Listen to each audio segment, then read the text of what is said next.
Bueno, llegamos una vez más, un martes, para seguir conociendo a las organizaciones que forman este tercer sector. Hoy vamos a tocar un tema muy social de cómo está justamente la situación de la pobreza y bueno, una organización que colabora justamente a casos extremos para que puedan acceder a un techo y una vivienda digna. La realidad es que es un tema que nos llama la atención. En América Latina, el último informe del CEPAL dice que la pobreza ha aumentado a más de un 29% en la región, lo cual llama la atención, llama a tomar cartas en el asunto desde donde se pueda y obviamente colaborar con una organización y que haya alguien dedicado a este tema es muy importante. La organización justamente que hoy nos va a estar acompañando es Techo, antiguamente conocida como Un Techo para Mi País. Pero bueno, antes de pasar a presentarlos, vamos a saludar como siempre a Marcos. Marcos, ¿cómo estás? Muy bien, muy tranquilo, Damián. ¿Y vos? ¿Muy tranquilo? ¡Qué suerte! Te envidio. ¿Sí? Sí. Pero ya viniste a un lugar acá de relax, a disfrutar, ¿no? Y aparte con un invitado de lujo el de hoy. Sí, obviamente que es de lujo. De la zona encima, por suerte. Por suerte, ¿no? A mí venir de Capital me complicó. Pero, ¿sabes que yo te iba a preguntar a vos? ¿Viste? Siempre te hago alguna preguntita relacionada al invitado que viene. ¿Qué sabes de construcción? Yo, absolutamente nada. En su momento trabajé en una carpintería, pero haciendo mueble aglomerado, tampoco eso. ¿Pero un ladrillo, cemento, no? No, claramente no. Claramente no. No, mi vida fue por otro lado. Bueno, y te hago otra pregunta, quizás esta es, por lo menos de las organizaciones que vamos conociendo, es la que más prensa tiene. ¿Cómo ves esto de que las ONGs tengan prensa y una fuerte presencia en prensa? Es la clave, creo. Alguien que se dedica a la comunicación, si dijera lo contrario, creo que no estaría bien, ¿no? Vos te dedicás a la operación igual, más que la conducción, estás de aquel lado. He tenido mis experiencias en campañas y demás también. Mira vos, sí, tenés un programa incluso. He hecho muchas cosas en la vida, ¿no? Así que multifacético soy. Un día vamos un poco a hacer un programa especial y te entrevistamos. No creo que valga la pena en este contexto, quizás sí en otro. Bueno, los jueves en Tomalo con Fernet podría ser. Puede ser. Bueno, ahora sí vamos a la presentación de la ONG. Justamente, como decíamos, es Techo. Ellos buscan soluciones concretas para obtener una vivienda digna y obviamente empoderar en cierta forma a estas clases un poco más pobres. Techo nació en 1997 en Chile. Tuvo un proceso de cambio de nombre, de Un Techo para Mi País a Techo. Así que bueno, estamos con Juan José. Buenas tardes, muchas gracias por acompañarnos. Gracias a ustedes, Damián. Un placer estar acá y poder compartir esta tarde con ustedes. Buenísimo. Bueno, obviamente vamos a empezar, ¿no? Hablando un poquito de lo básico, ¿no? De la historia de Techo, de cómo surgió y cómo llegaron a tener presencia en casi toda Latinoamérica. Buenísimo. Como bien vos decías hace un ratito, nacimos en 1997 con un grupo de jóvenes que con un sacerdote fueron a una comunidad, ¿no?, cerca de Santiago de Chile, y construyeron una capilla. Y se dieron cuenta que esa construcción de una capilla era algo simple, que podía hacer cualquier persona sin conocimientos específicos de carpintería o de construcción, ¿no? Entonces eso permitió que se empezaron a preguntar, bueno, ¿qué podemos hacer?, ¿no? Volvieron a sus casas y dijeron, bueno, ¿qué hacemos nosotros a partir de ahora?, ¿no? Y ahí surgió esto de construir la media agua, que es como le dicen en Chile, esta vivienda de 2 aguas, ¿no?, que es el ícono por lo que nos conoce la mayoría de la sociedad. Y ahí empezó el proyecto, ¿sí? El proyecto acompañado por los jesuitas, que era el grupo de este sacerdote. Y ahí en Chile se construyeron las 2000 megaguas para el 2000, ¿sí?, que ese fue el gran objetivo para el milenio, ¿no? Y ahí empezó la expansión de lo que era Un Techo para Chile.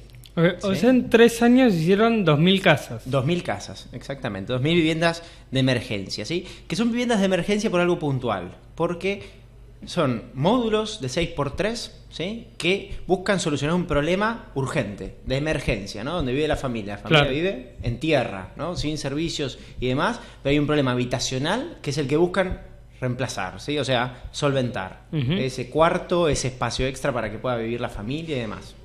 Después viene el resto del acompañamiento que hacemos. Y ahí, como vos decías, después se expandió el proyecto, ¿sí? En 2000, si no mal recuerdo, 2001 o 2002 hubo una catástrofe en Perú, ¿sí? O en Ecuador, ¿no? Y ahí empezó a expandirse un techo para mi país y a crecer en el resto de Latinoamérica. Acá a Argentina llega en el 2003, ¿sí? En Córdoba, por una voluntaria que había participado en Chile, y que viene a Argentina y trae el proyecto, lo empieza a fomentar en Córdoba, y en 2005 recién llega acá a Buenos Aires. ¿Sí? Todo esto con un techo para mi país, la construcción de la vivienda como el ícono y lo principal. Y después cambiamos de nombre, como dijiste hace un ratito, a Techo. ¿Qué pasó? En esa expansión hasta llegar a casi 17 países de Latinoamérica, hoy estamos en 19 de Latinoamérica y en Estados Unidos y en Londres buscando fondos principalmente, en esa expansión nos dimos cuenta que la vivienda no era la solución a aquel abordaje que nosotros queríamos hacer solamente, sino que había algo mucho más multidisciplinario, ¿sí? Mucho más integral. Y ahí, viendo diferentes situaciones o contextos, como puede ser en Centroamérica, donde la vivienda no se aplicaba tan directamente, sino se necesitaban otras cualidades o capacidades, generar capacidades en las comunidades, ahí nos empezamos a dar cuenta que nos tendríamos que desprender un poco de esa vivienda y tenía que ser un programa más. Claro. Como capacitaciones en oficios, como entrega de microcréditos, como espacio de participación. Y ahí es donde, con un conocimiento un poco más grande, ¿no? de lo que hacíamos, ¿no? Como creciendo un poco, nos dimos cuenta, bueno, tenemos que cambiar nuestro nombre. Y el cambio de nombre fue más icónico, pero para mostrar, ¿no? Un cambio más institucional. Claro. Nuestro proceso pasaba a ser el trabajo en la comunidad, ¿sí? El trabajo organizando a los vecinos, ¿para qué? Para que pidan esos servicios que no tienen acceso. Esas cosas que nosotros en nuestro día a día no nos faltan, como son el agua, la luz, los servicios básicos, ¿no? Y ahí, hasta ahí llegamos a hoy, ¿no? Que es lo que hacemos, ¿no? Nuestro core está en el trabajo con la comunidad en 3 dimensiones. Una que es la parte comunitaria, donde buscamos juntar a los vecinos y que trabajen los problemas del barrio, ya sea el entoscado de la calle para que acceda la ambulancia, el camión de la basura, un remis, lo que se necesite, también los chicos puedan ir al colegio para que pase el colectivo, el alumbrado del barrio, cosas de la comunidad, la dimensión de la familia con la vivienda de emergencia, que sigue siendo muy fuerte todavía en Argentina por el déficit habitacional que tenemos, y por otro lado la dimensión del individuo, ¿no? Que ahí tenemos programas de educación, oficios, microcréditos y demás.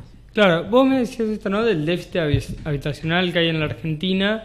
Yo te quería preguntar un poquito, desde el análisis que hacen ustedes, ¿cómo está la cuestión hoy en Argentina del déficit habitacional?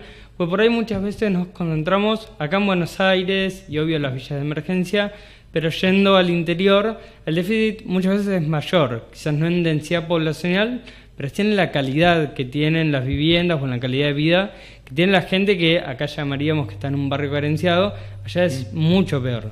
Sí, vos lo expresaste muy bien, Damián. Tenemos una diversidad enorme, ¿no? Nuestro territorio es muy amplio, ¿no? Hoy estamos trabajando en Salta, en Misiones, ¿sí? Contextos totalmente diferentes, como Neuquén, donde también cae nieve, ¿no? Y en Salta tenés unas temperaturas altísimas. Entonces, eso hace que cada barrio tenga cualidades diferentes y necesidades completamente particulares.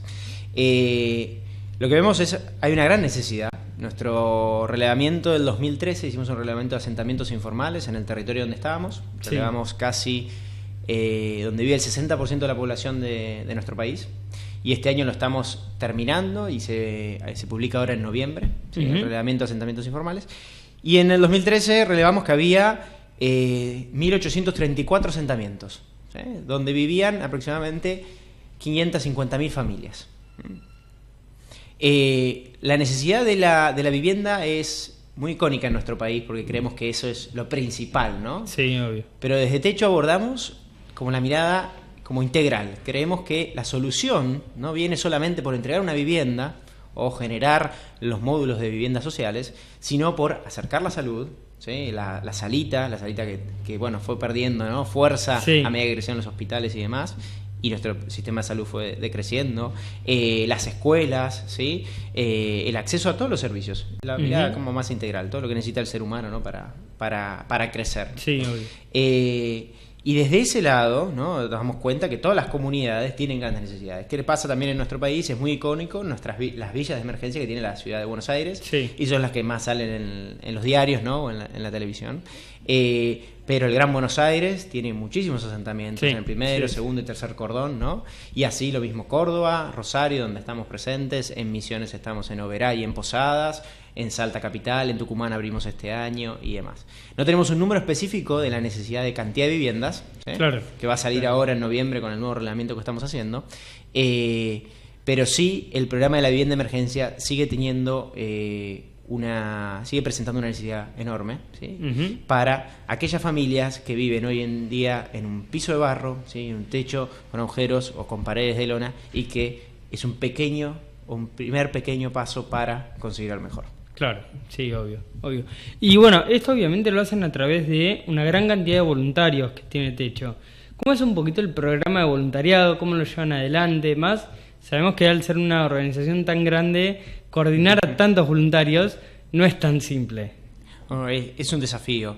Creo que nos caracterizamos desde el origen, ¿no?, con esto que te contaba de los voluntarios que fueron con esta persona a construir la primera tanda de viviendas allá en Chile en el 97, ¿no?, de un programa que tiene mucha gente, que busca involucrar, claro, gente, ¿no? La vivienda es un punto de encuentro, donde se encuentra una familia que vive en una necesidad habitacional, una emergencia habitacional, con un grupo de voluntarios que viene de otro lugar, con otras cualidades de su día a día, ¿no? Entonces genera un encuentro entre esos dos lugares, y a mí me pasó, yo viví en Ushuaia, me vine a estudiar acá, y me tocó ir a construir acá en la continuación de Márquez, en Rolón, del lado de José León Suárez, sí, aproximadamente, casi 30 cuadras de casa, y un fin de semana pasar ahí y tener ese encuentro, ¿no?, donde éramos 10 personas desconocidas, que una familia te abriera la puerta. Eso es, claro, muy potente, porque lo primero que te enseñan de chico es no hables con desconocidos, no le abres la puerta a alguien que no conoces. Y acá la familia, con una sonrisa en la cara, te abre la puerta a esa humildad que tiene, ¿no?, a ese hogar que es más espiritual o más personal, claro, que físico.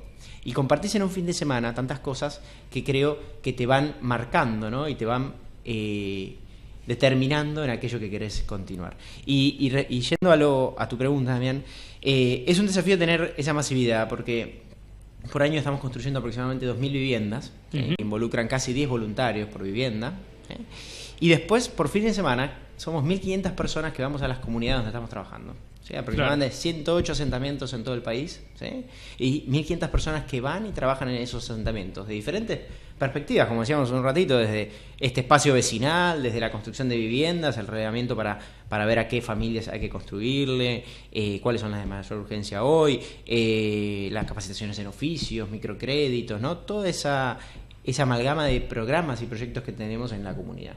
Y para esa organización, bueno, tenemos un área de voluntariado que busca fomentar, ¿no?, y comunicar, ¿no?, aquello que hacemos para que cada vez más personas puedan participar, ya sea en una construcción de un fin de semana o cotidianamente los fines de semana en un barrio que le quede cercano. Claro.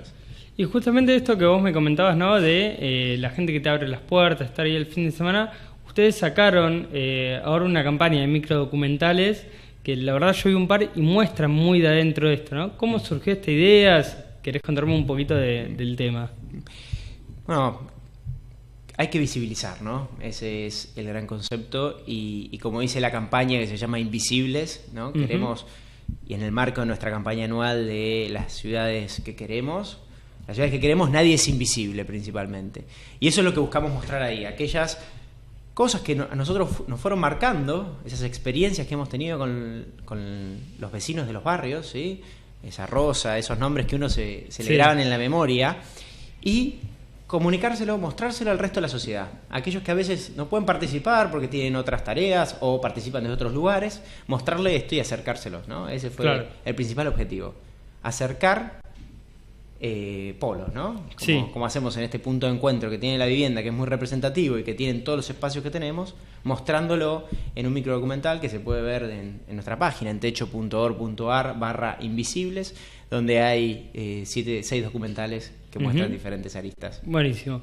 Bueno, para ir cerrando ya un poquito, ¿no? Vos me comentabas todo el trabajo que hacen en Argentina, pero como dijimos al principio están en toda Latinoamérica, ¿no? Preguntarte un poco cómo es la conexión con los otros países, si trabajan con objetivos en conjunto o si cada uno se maneja como una célula distinta y ustedes simplemente se unen bajo un nombre, bajo determinados valores, pero cada uno trabaja por su cuenta. Perfecto. Nosotros tenemos una visión, ¿no? Queremos construir una sociedad justa y sin pobreza, donde todas las personas puedan acceder, ¿no?, a los derechos que le corresponden. Y eso nos atraviesa a los 19 países que tienen operación de terreno y aquellos que buscan plata para esos 19 países de Latinoamérica. Y en eso trabajamos en 3 objetivos principalmente. Uno es el desarrollo comunitario, que como concepto puede parecer muy amplio, pero es el trabajo en esa comunidad. ¿Sí? El desarrollo de esa comunidad, que esa comunidad termine siendo un barrio como el que vivimos cualquiera de nosotros, con el acceso a los servicios como tenemos nosotros, que a veces no conocemos a nuestros vecinos, pero en ese espacio en donde viven hoy estas familias de los asentamientos necesitan conocerse, necesitan articular y trabajar juntos. Ese es el desarrollo comunitario donde entran todos los programas, la vivienda como uno más. Después está la participación ciudadana, ¿sí?, que ahí lo que buscamos es integrar y sumar voluntades principalmente, voluntarios, lo diríamos como las personas que somos, a que puedan conocer esta realidad y que desde el lugar donde les toque estar el día de mañana o hoy puedan interactuar con la misma y transmitirla. Claro. Y por último, la parte de la incidencia en política. La incidencia política que buscamos, mostrar y visibilizar esto que trabajamos en las comunidades, ¿sí?, para que se tomen políticas públicas diseñadas en base a la información. Diseñadas en base a la problemática y no a veces aisladas, sino de forma integral, porque si hoy se habla mucho de la urbanización, ¿no? Hay un concepto de urbanización de la Villa 20, de la 31, ¿no? Y todos hablamos de eso porque está en las tapas de los diarios, pero la urbanización sin una mirada integral, donde involucra a los participantes, que son los vecinos que van a vivir ahí, ¿sí? Y a escala, porque requiere grandes presupuestos, requiere grandes obras de infraestructura, no se puede llevar a cabo. Claro. Entonces ahí con la incidencia buscamos visibilizar esto, ¿sí?, y articular con el Estado para buscar soluciones que no solo atraviesen a esos 108 asentamientos donde nosotros estamos, sino a el universo grande de asentamientos que hay en todo el país, ¿no? Claro. Hay lugares donde hoy nosotros no estamos, hay otras organizaciones con las que articulamos y queremos que también las soluciones lleguen ahí. Claro, ¿y tienen representación en algún comité o en algún consejo político como consultores, como asesores, o están completamente aparte de la política? Nosotros en nuestra fase somos apartidarios, no claro, sí, partido, sí, por eso te decía más que nada consultivo. Sí. Estamos en la red Habitar, ¿sí?, que participan varias organizaciones de base y también partidos políticos. Y ahí articulamos y se genera un espacio de charla sobre estas problemáticas. Buenísimo. Bueno, vamos cerrando ahora sí el primer bloque. Vamos a dejar con un pequeño videito de la organización. Y después sí vamos a ir a la segunda etapa para conocerlos un poco más en profundidad. Cómo funciona todo esto que vos nos contabas, donde muchas veces tiene una cara oculta y mucho trabajo por detrás que obviamente por ahí no se ve en primera instancia y está bueno darlo a conocer. Buenísimo. Aunque parezca que nos separan muchas cosas y que la diferencia es gigante, vivimos uno al lado del otro y todos somos parte de la misma ciudad. Solo nos hace falta estirar un poco la fibra más íntima de nuestro corazón para entender que tenemos derecho a vivir bajo las mismas condiciones. En Argentina, más de 500.000 familias residen en asentamientos informales, sin poder cubrir sus necesidades básicas de luz, agua y gas, incluso sin un techo seguro bajo el cual dormir. Y eso que para algunos es parte de una rutina, para muchos es parte de un paisaje todavía utópico. ¿Qué pasaría si por un momento imaginamos que esos límites se borran? Tal vez no se trata de una carrera individual, sino de alcanzar una meta como comunidad, de disfrutar el poder compartir un mismo piso, teniendo proyectos en común. Pero, ¿es posible lograr esto? ¿O es solo un sueño? Actualmente hay más de 60 mesas de trabajo en las cuales los vecinos se organizan para mejorar sus barrios. Es momento de poner manos a la obra, de transformar esos espacios segregados, invisibles, en lugares con las mismas posibilidades para todos. Tal vez, así, tengamos la oportunidad de vivir en la ciudad que queremos.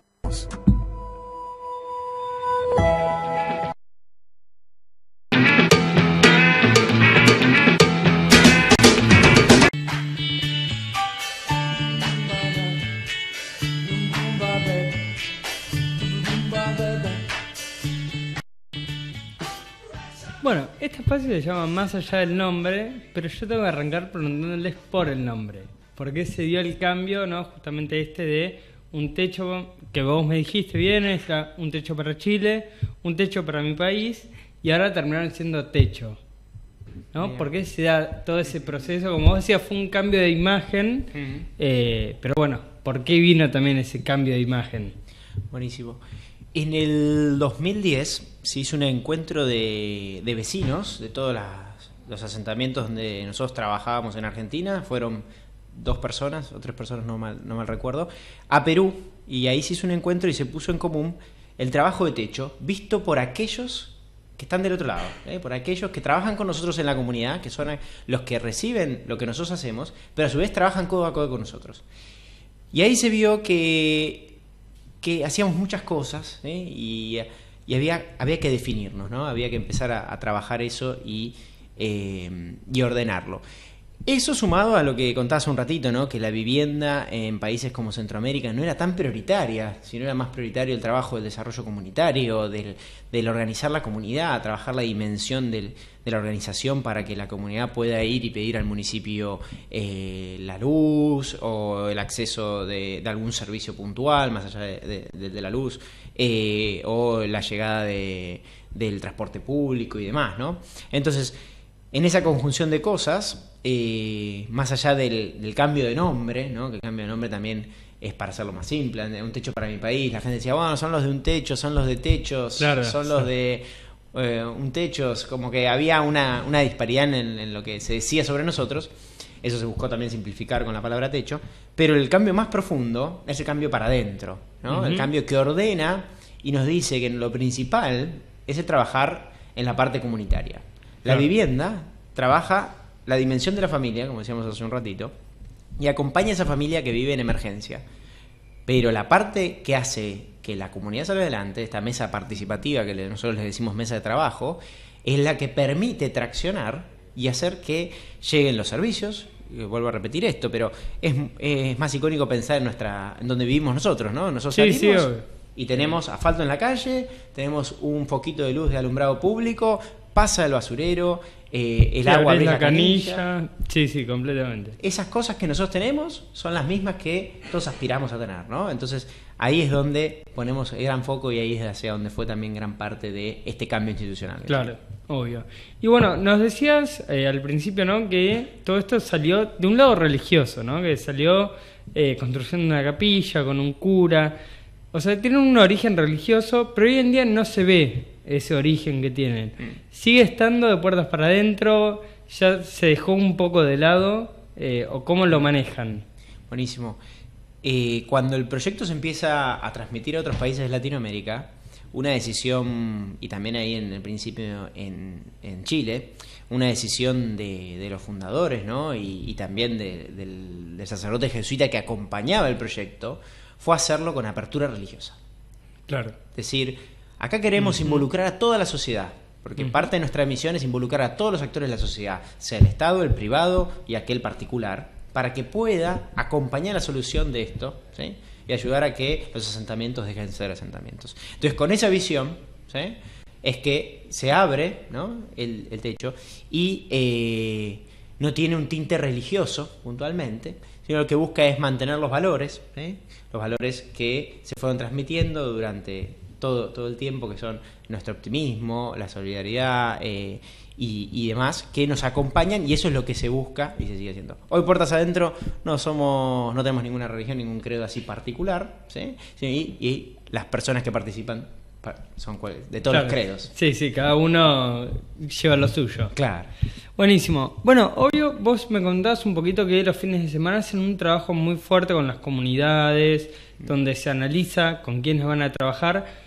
¿Qué toman como prioridad para decir, bueno, las principales familias que necesitan más asistencia son este grupo, ¿no? Porque uno ve por ahí, viéndolo afuera, dice, todas necesitan. Entonces, ustedes supongo que deben tener un criterio por ahí más específico, diciendo, esta familia tiene más necesidad. ¿Cuáles son un poquito esos criterios que llevan adelante? Buenísimo. Nosotros hacemos, cuando entramos a la comunidad, ¿sí? Que antes de entrar nosotros hacemos una asamblea donde contamos todo el proyecto de techo y le preguntamos a la comunidad si quiere que trabajemos. Eso fue un aprendizaje que hemos tenido durante años.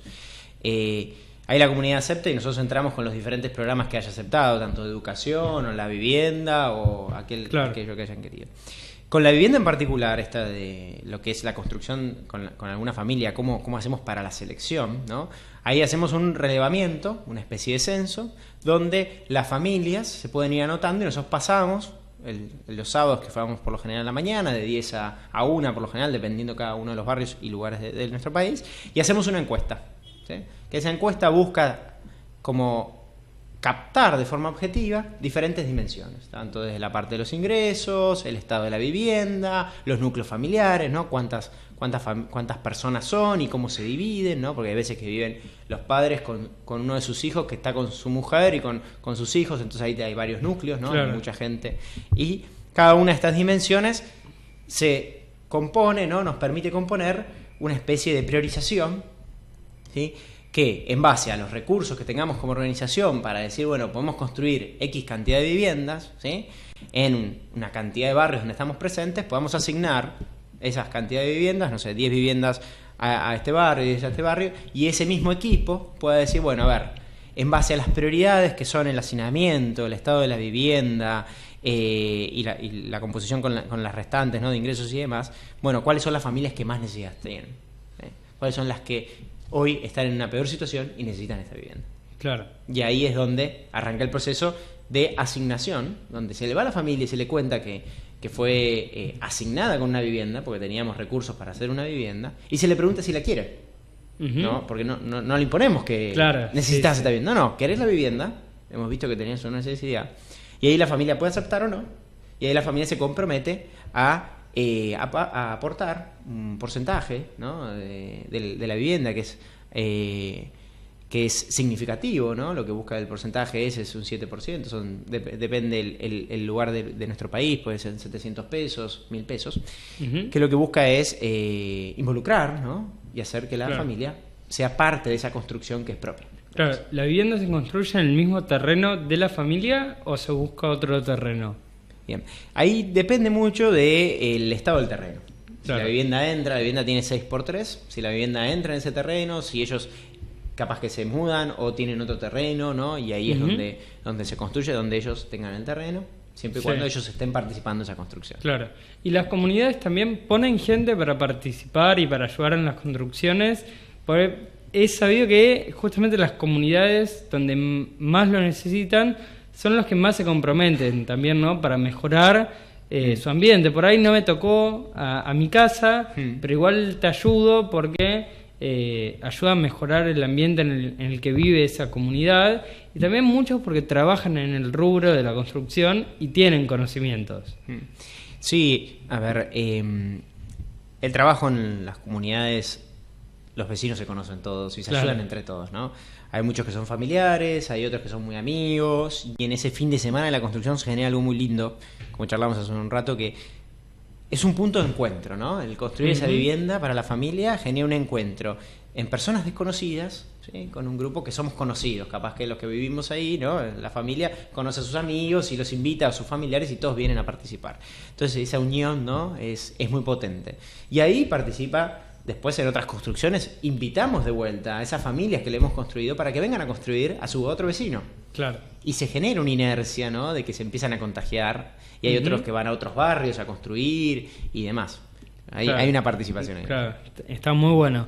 Y después preguntarte un poco, ¿no? El proceso de construcción. Sabemos que muchos son voluntarios, donde por ejemplo va Marcos, voy yo a ser voluntario de techo, donde lo más cerca estuvimos de un ladrillo y cemento fue paseando por Easy. Si tenemos algún tipo de capacitación cuando se va, aunque sea básica, obviamente, pero para construir tenés que tener en cuenta esto va a ser tu rol, tomar en cuenta estas cosas, tener cuidado con esto otro.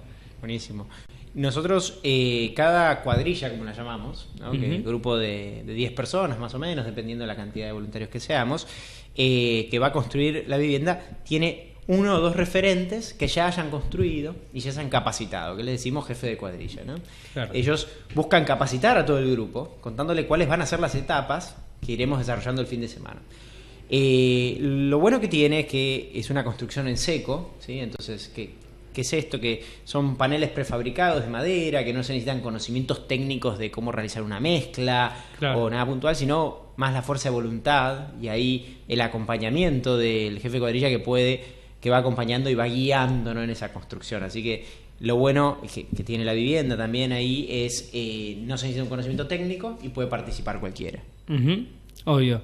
Bueno, preguntarte también por el tema de los voluntarios, que lo hablamos, ¿no?, bastante, y la verdad que es uno de sus fuertes, pero al estar en toda Latinoamérica, me pregunta si tienen voluntariado internacional, es decir, si viaja gente de techo Argentina a Chile, a Paraguay, a países donde estén, para ayudar en otras comunidades. Buenísimo. Nosotros nos vamos como uniendo en diferentes proyectos icónicos que nosotros llamamos trabajos de verano, de invierno, que lo que buscan que en las vacaciones de verano, de invierno, voluntarios de diferentes países puedan ir a aquellos países donde se generan esas actividades. Eso sí está presente, eso se hace año a año. Lo que tiene a veces es que no se fomenta tanto, o no es tan visible porque hay tantas cosas para hacer acá, ¿no? Pero el que quiere entrar en la página de Latinoamérica puede entrar ahí y puede ir a participar a otro lugar, y cuando hay eventos grandes y masivos, ahí sí va un contingente de gente a trabajar allá y acompañar en la construcción al otro país que está desarrollando. Claro.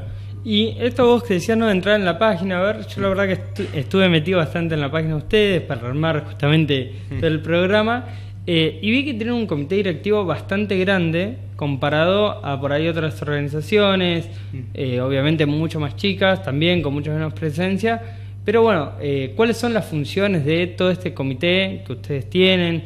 ¿Cómo se articulan? Si cada uno tiene un rol específico, si van variando.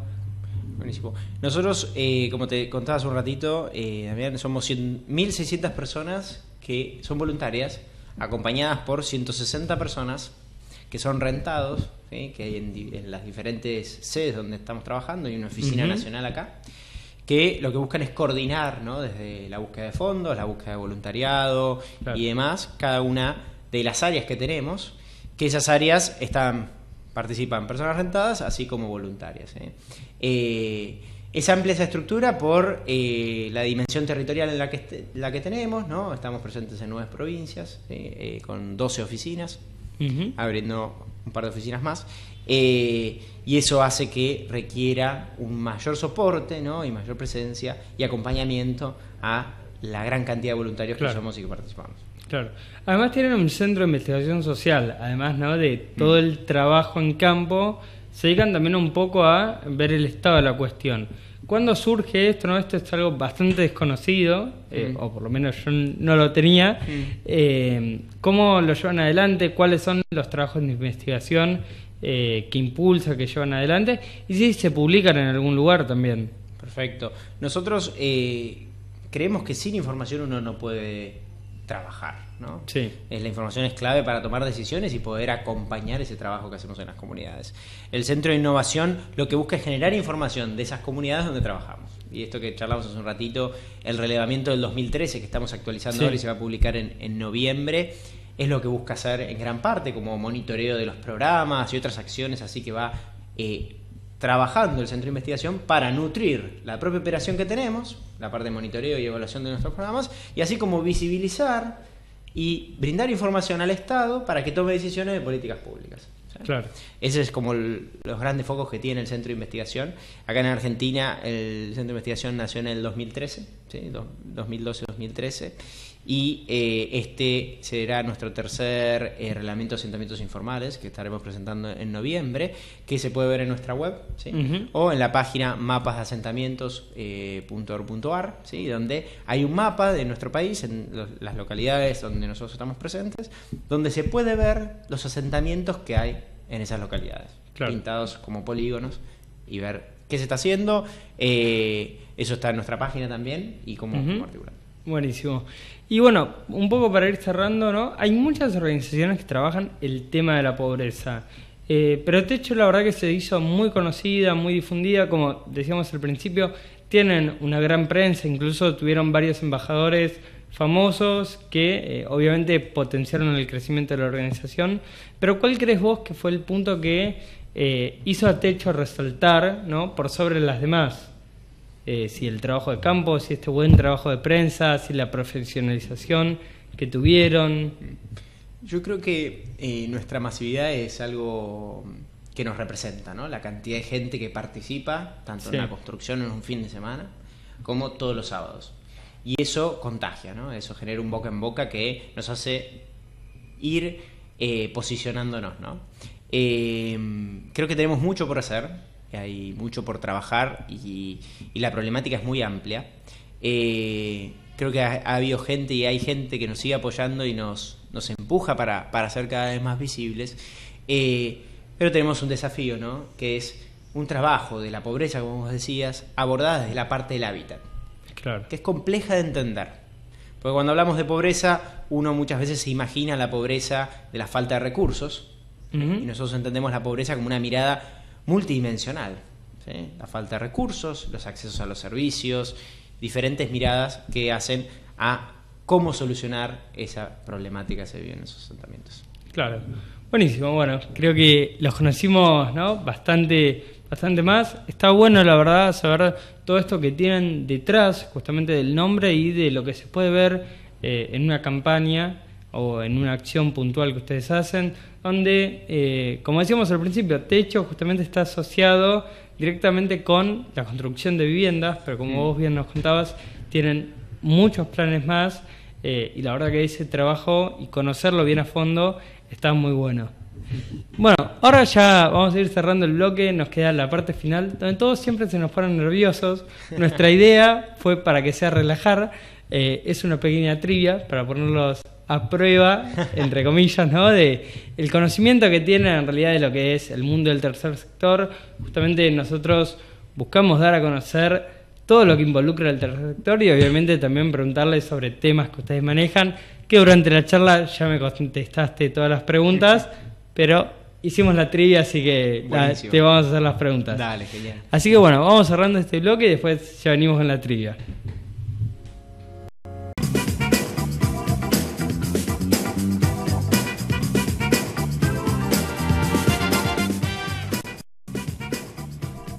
Bueno, llegamos al momento de la trivia. Nuestra idea es relajar.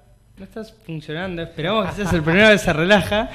Y si no, le vamos a meter un mate, unas facturas en el medio a partir del próximo programa para empezarla a relajar un poquito más. Genial. Pero bueno, empezamos. Obviamente nuestra idea con esto es que se distiendan, ver cuánto saben también del mundo del tercer sector. Buenísimo. Y bueno, después más adelante haremos una intercompetencia entre organizaciones, de las que mejor anden, las haremos conocerse y competir entre ellos. Genial. Bueno, vamos con la primera. ¿Cuándo es el Día Internacional de los Voluntarios? El 5 de diciembre. El 5 de diciembre, así es. Fue establecido por Naciones Unidas en 1985. Sin causa aparente, eso lo buscamos en varios lados. Y no es que el 5 de diciembre fue nacimiento, no, nada. Dijeron 5 de diciembre, les gustó y quedó. ¿Hacen algo ustedes para el Día del Voluntario? Hay varias actividades en la ciudad. Sí, antes nosotros hacíamos un evento puntual y nos empezamos a sumar a partir de hace 2 años, ¿sí?, a las otras organizaciones, ¿sí? Y ahí nos sumamos al evento que hacen todos. Sí. Buenísimo. Bueno, vamos con la segunda. ¿Cuál es la ONG con más empleados? ¿Tenemos BRAC, tenemos la ONU o tenemos Médicos Sin Frontera? ¿Con más empleados? Bueno, la ONU es un organismo internacional, así que no es una ONG, supongo. Médicos Sin Frontera. BRAC, ¿cuál es BRAC? Eso no lo conozco. Vamos a la que no conocemos, BRAC. Vamos a BRAC y te digo que ¿sí? Te pegaste. Sí. Yeah. BRAC es el Comité para el Avance Rural de Bangladesh. Fue fundado en 1972 con el objetivo de luchar contra la privación crónica, el hambre, la injusticia. Y bueno, actualmente cuenta con 110.000 empleados. 110.000 empleados. Claro, empleados. O sea, más allá de los voluntarios que tienen y todo, 110.000 empleados. Mirá. Con lo cual, igual, bueno, ustedes son una ONG grande en cuanto a personal, ¿no? Por lo que hablábamos. A lo largo de Latinoamérica, más o menos, ¿cuántos son? ¿Tenés idea? O no tengo el número. No, me mataste. Te lo traigo para la próxima, que me invites. Dale. Bueno, vamos con la tercera. ¿Quién da la primera definición de ONG? ¿El ECOSOC, que es el Consejo Económico y Social de Naciones Unidas, la Cruz Roja o la Universidad de Harvard? El ECOSOC, supongo. El ECOSOC, así es. 27 de febrero de 1950 y lo define como cualquier organización internacional que no esté fundada en un trato comercial.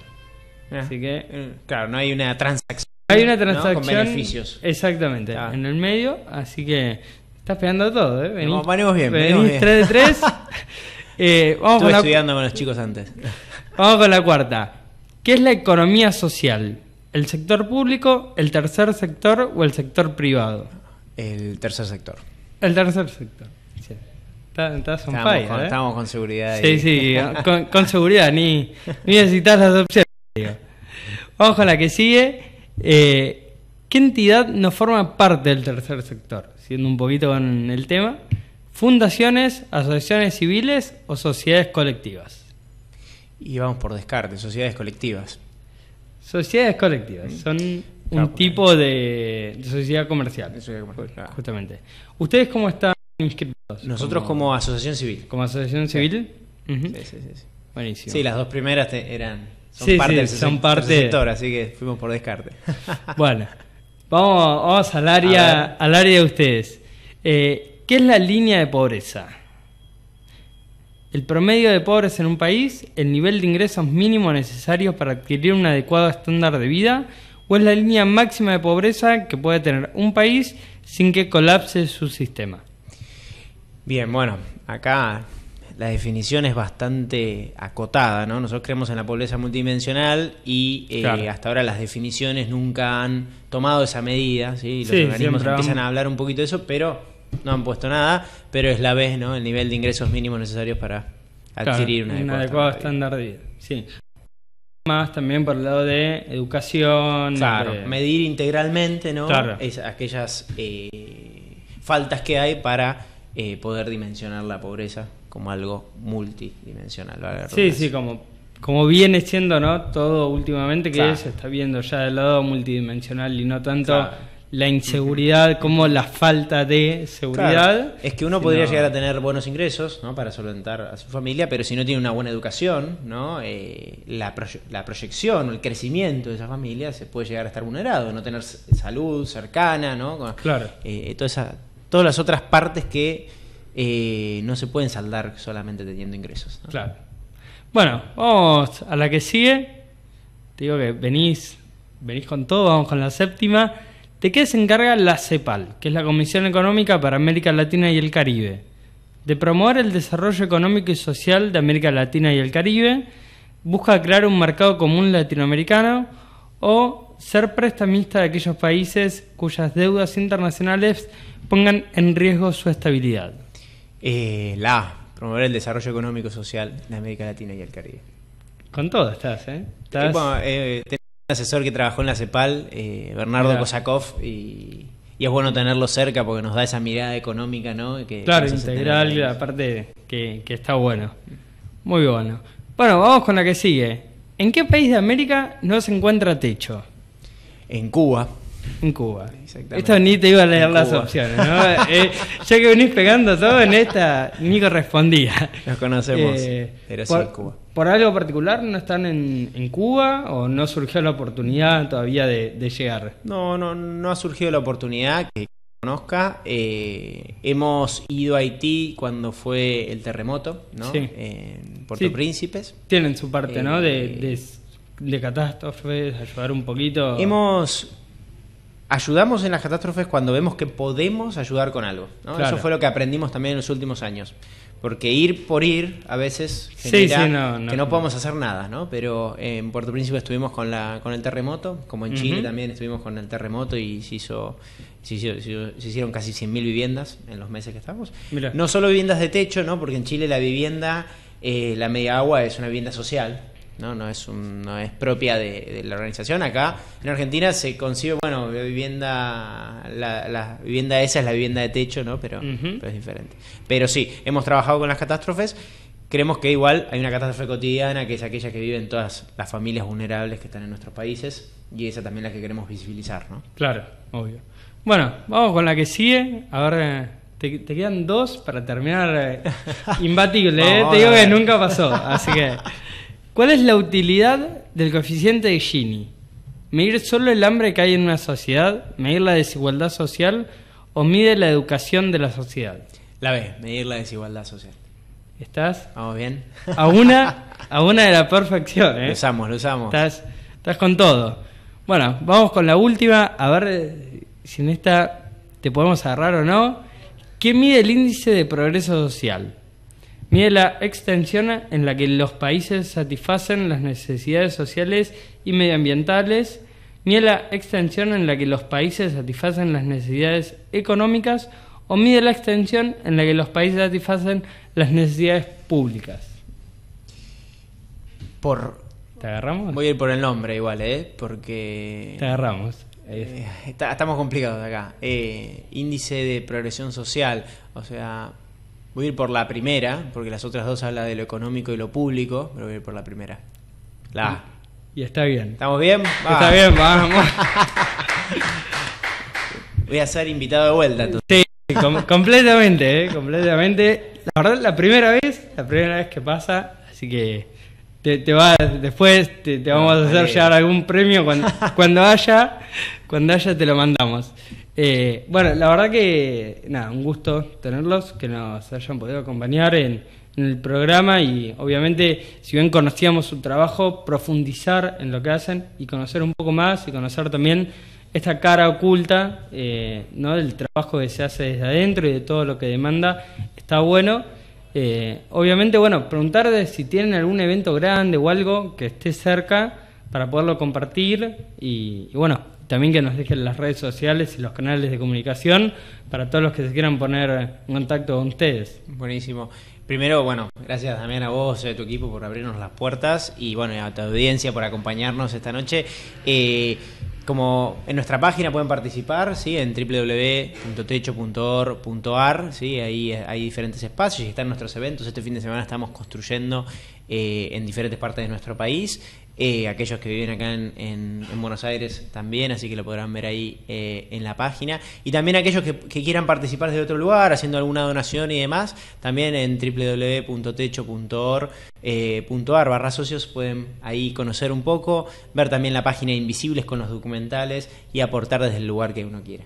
Buenísimo. Bueno, obviamente de vuelta agradecerte. Estamos en contacto para cualquier cosa que surja. Como hablábamos fuera del aire, ahora se les viene una parte agitada del año, ¿no? Como en todas las organizaciones, sí. Fin de año lleva a mover mucho, pero bueno, te agradecemos obviamente la presencia.